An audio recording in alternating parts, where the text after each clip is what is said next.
Salutare fraților și bine v-am regăsit la un episod de pe Clash Royale. Ei bine, astăzi încep prin a vă spune că s-ar putea să cumpărăm aceste două oferte plus aceste două oferte. După cum v-am zis, dacă îi dau aici, stați doar puțin. Da, un minut durează, stați doar puțin. Dacă vedeți aici, am legendarele cele mai bune, așa că o să încep prin a vă cu meciurile. Să trecem direct la subiect. Imediat uitați aici de data trecută, vă mai amintiți că am făcut legendarii King's Chest și avem șansă 100% de legendară. Și eu zic să așteptăm Tyrol, fiindcă vine în 28-26 de secunde. Și eu zic să-l așteptăm, că merită.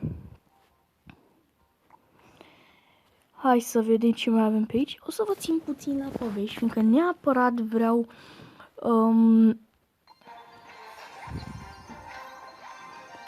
nice. Mamă, n-am știut de ce stă ăla până acum.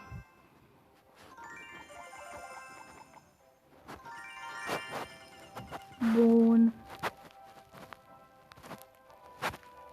Ok. Hai să dăm și noi un request. Dar nu orice request. O să vreau neapărat să fac cu Royal Ghost-ul.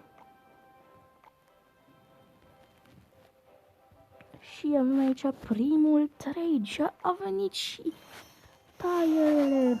Au venit și tire-ele. Un tire? What? Cum ar fi să ne pice de aici o legendară, dar v-am spus că nu avem șanse. Mai avem 5 zile. Ok. Văd că nimeni nu mai dat trade în club. Și hai să vedem. Aceste două cărți nu le folosesc, așa că am mai făcut un trade. Și hai să dăm și request la Valkyrie, fiindcă e foarte, foarte, foarte OP. Vă zic eu, cei care zic că nu e OP. Mă rog, hai să începem cu meciurile și haideți să vedem.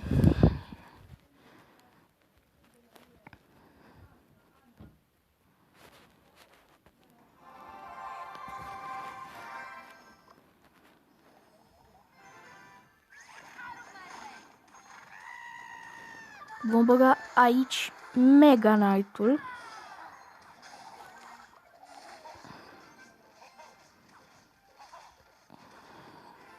Da, e bine de știu care scarmi ca să putem avea și noi ce să-i facem. Și e bine și de Inferno. Am dat cărțile alea ca să văd cum să fac în apărarea lor.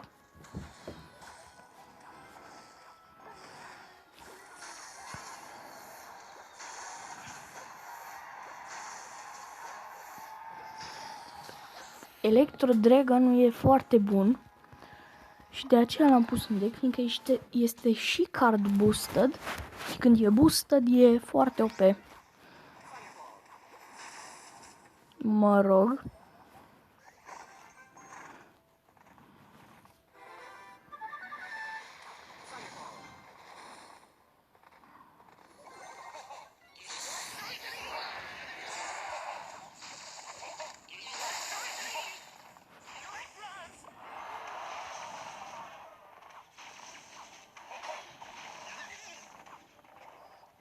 Ok, prințesa aia a dat ceva damage.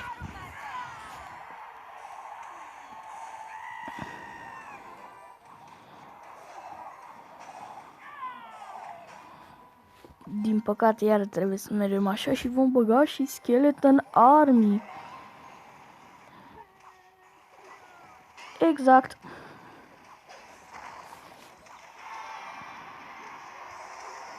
Și băgăm și un Rage, de ce nu?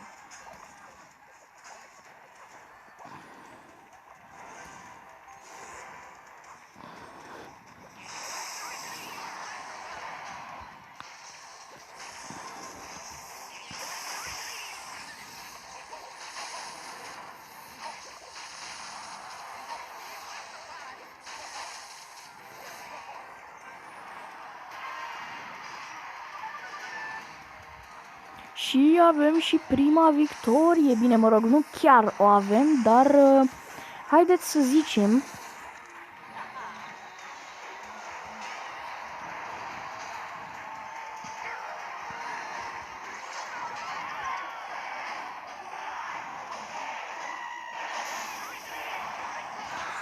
four, 3, 2, 1 și avem și prima victorie. Nașpa pentru ei. Poate reușim să ajungem și Challenger 3, nu se știe niciodată. Rămâneți aici și veți afla. Ok. Nice. Chiar nice. Nu am ce să zic. Dar totuși mi-e ciudă că nu pot să cumpăr legendarele astea două. Royal Ghost și Inferno Dragon. Chiar m-ar ajuta enorm.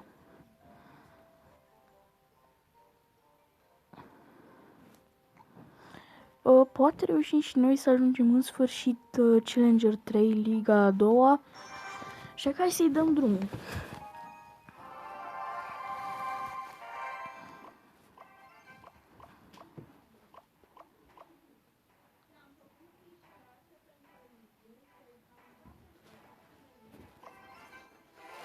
Băgăm aici o prințesă.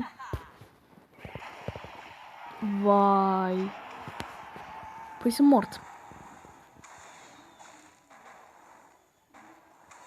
Sunt mort. La golemul ăla ce aș putea eu să-i fac?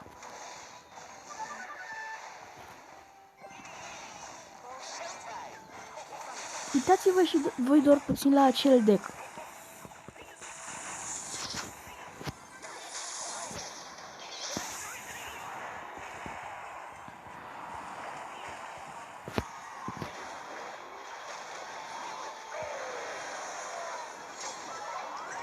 Vai, păi nu am ce să-i fac. Ăsta are tot de 13, maxat, are și level 13. De ce m-a băgat cu din ăsta?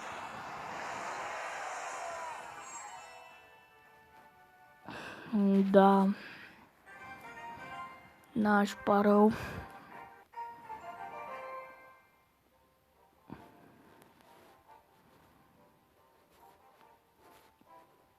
Pe Clash Royale, din păcate, nu avem un scop. Nu știu de ce, dar haideți să jucăm cu deck-ul ăsta. Fiindcă mie îmi place foarte mult. Hai să dăm și un upgrade la Mini P.E.K.K.A. Mini P.E.K.K.A de 8 și 100 de point-uri. Ok, hai să mergem.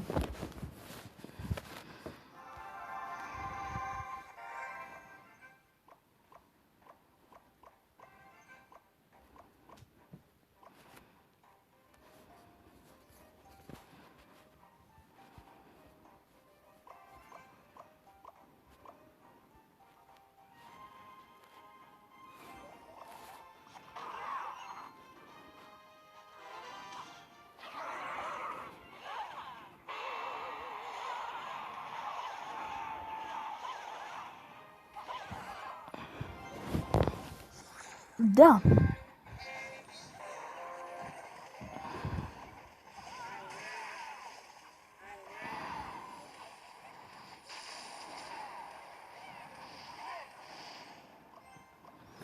Nice acolo, nice. Dar nu a fost de ajuns. Ok. Mega Knight-ul sincer l-aș ține, deoarece am nevoie de el pentru elite barbari. Și... Da, ce aș putea să zic? Nașpa.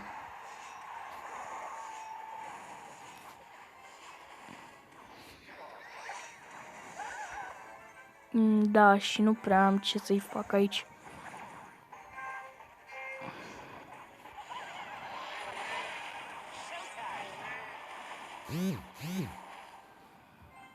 Wow!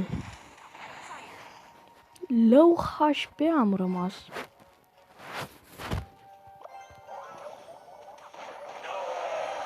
Da, am pus prea târziu. Dar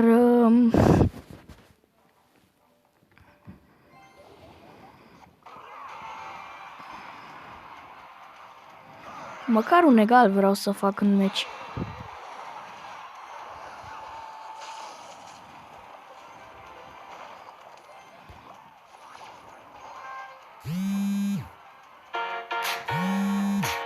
Stați doar puțin, scuzați-mi...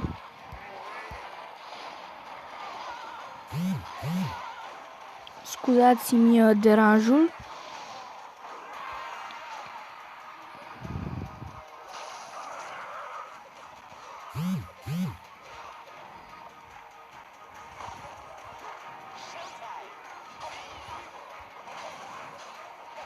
Oh no.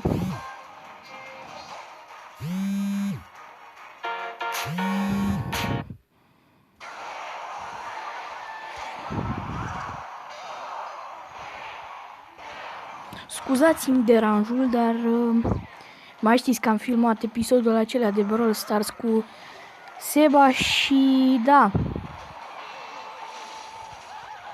Haideți să luăm și acel turn. Bine, blană, blană rău, blană rău, blană, blană. Na. Cam acesta a fost episodul. Mulțumesc pentru like, share, subscribe și aștept abonați și vă voi face promovări la cei care au YouTube. Vă salut cu respect. Pa, pa!